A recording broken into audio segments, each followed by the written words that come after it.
अस्सलाम वालेकुम प्यारे बच्चों, जैसा कि आपको मालूम है कि कुछ दिन पहले हमने जो ये अपना लेसन जो इंग्लिश से हमने लिया था 8th क्लास के लिए ग्लोबल वार्मिंग, वो हमने कंप्लीट भी किया। अब आज हम इस के कुछ क्वेश्चंस हैं कि रिटन वर्क है, आज हम वही करेंगे। ठीक है, तो इसमें से हमने 10 क्वेश्चन है इसके, और इसमें से हमने आज 5 क्वेश्चन हम करेंगे इसमें से। तो चलिए शुरू करते हैं।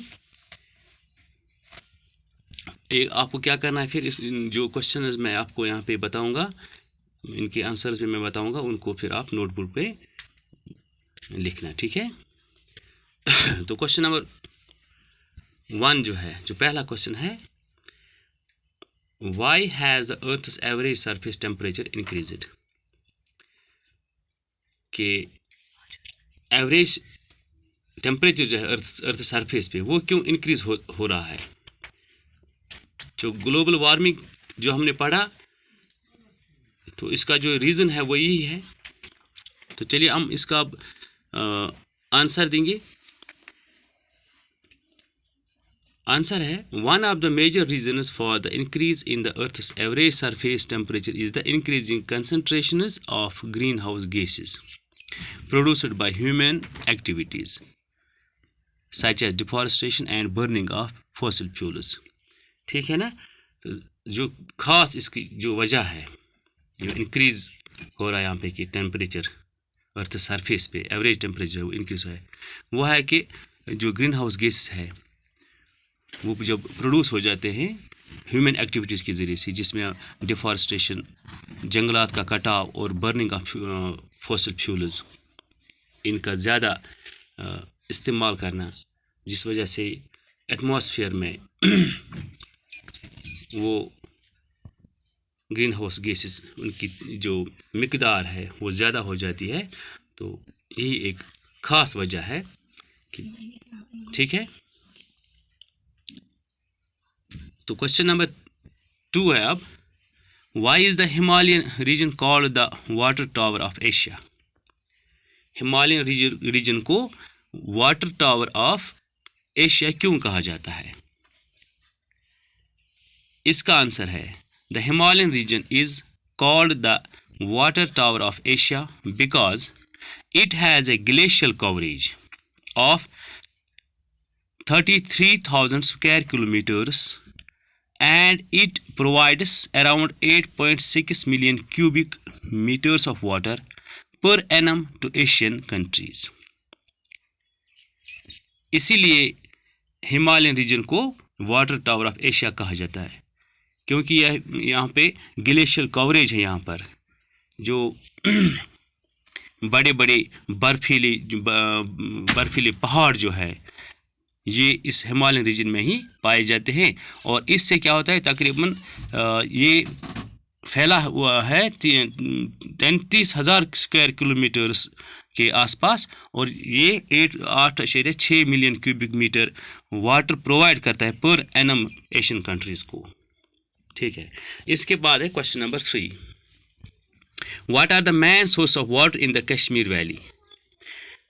मेन सोर्स ऑफ वाटर क्या है कश्मीर वैली की? ठीक है, the main source of drinking water and irrigation in the Kashmir valley are glaciers which feed most of the rivers and streams.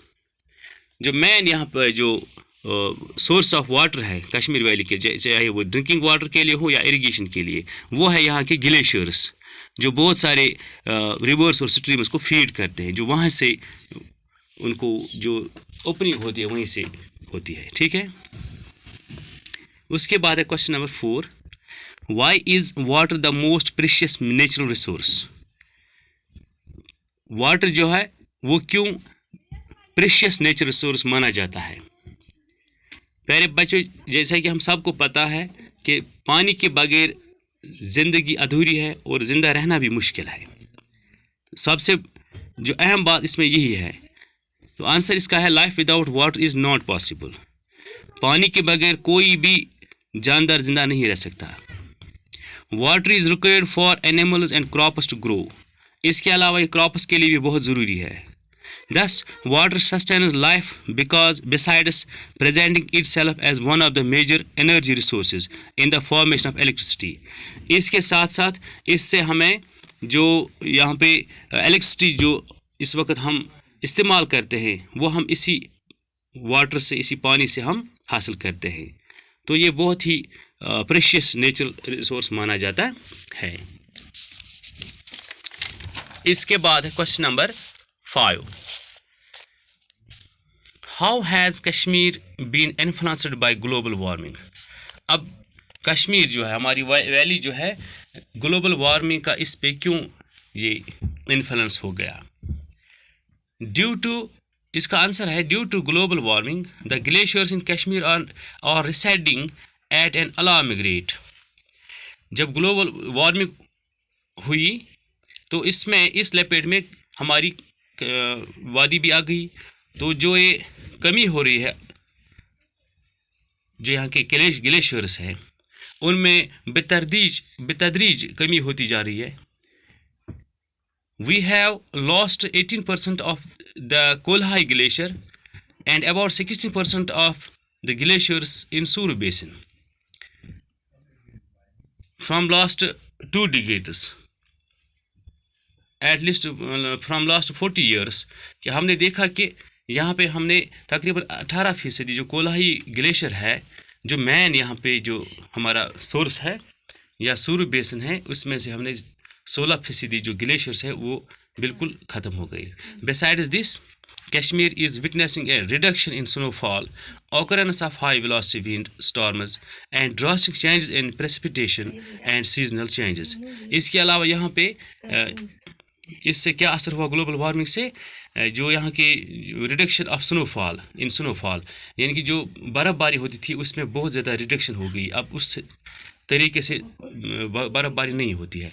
या हाई वेलोसिटी विंड स्टॉर्म्स जहाँ पे आते हैं, ड्रास्टिक चेंज, इसमें बहुत सारी जो प्रेसिपिटेशन, बारिशों में कमी आ रही है, या जिस वक्त बारिश की ज़रूरत होती है उस वक्त बारिश नहीं होती है, टेम्परेचर में इजाफा होता जा रहा है, या सीजनल चेंजेस है।